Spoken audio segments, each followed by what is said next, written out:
Good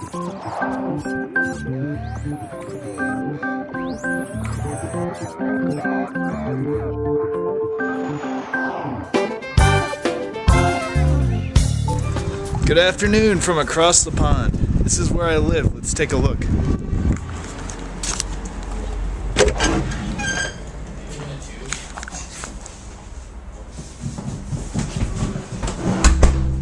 That's Charlie.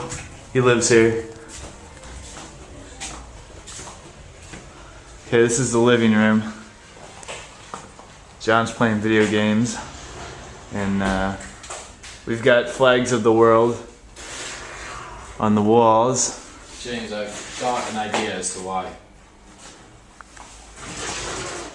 We navigate around Charlie. This is the kitchen. And just ignore anything that comes out of the mean old Canadian's mouth. See? Pretty sweet, eh? And yeah. This is our backyard. The lights in this house are freaking crazy.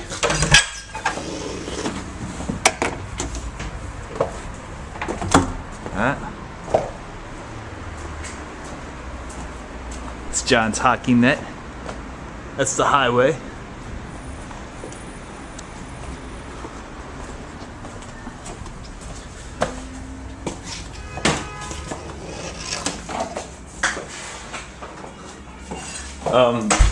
That's where we make iced tea.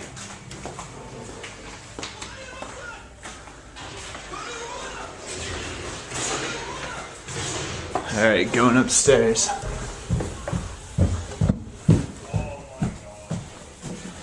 Pete's room. He's also playing video games. That's James's room. It sounds like he's playing video games.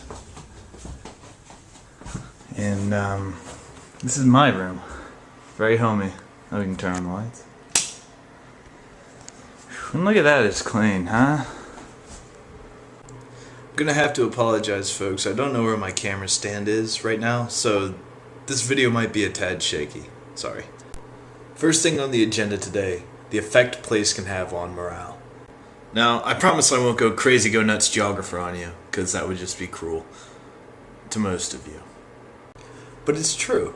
A change in place can really improve, how you're feeling about yourself.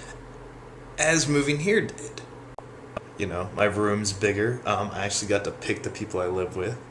And there are just more amenities. Oh yeah, and the people that are running the place aren't trying to...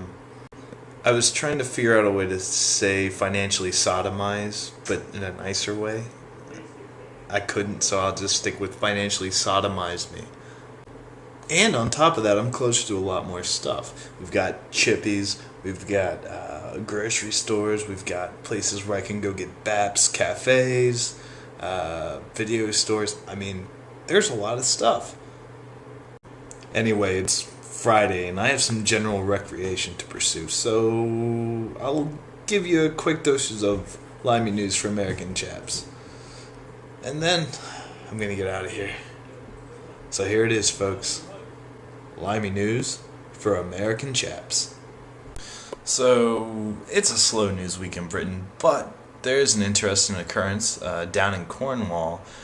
On a beach in Cornwall, news reporters and passerbys mistakenly reported the beaching of a polar bear. It in fact just turned out to be a white cow. Now this false representation of the facts brings up two very important questions. The first is, how the hell did a cow get beached? Personally, I have the suspicion that the cows may be out evolving us, not only becoming land walkers, but ocean swimmers as well. And so, what happens when they do become aquatic mammals? I mean, do we stop calling them manatee? Do we stop calling them sea cows? Or just... Sorry, apparently there's a free-for-all going on in my hallway. Or do we start calling them Sea Cow 1 and Sea Cow 2? That would get confusing. I mean, which one becomes the new Sea Cow? Because the cow is more cow-like. The second biggest question, though, is how do you confuse a cow for a polar bear? I mean, okay, so they're both mammals. They both have teats if they're female. they have some white on them.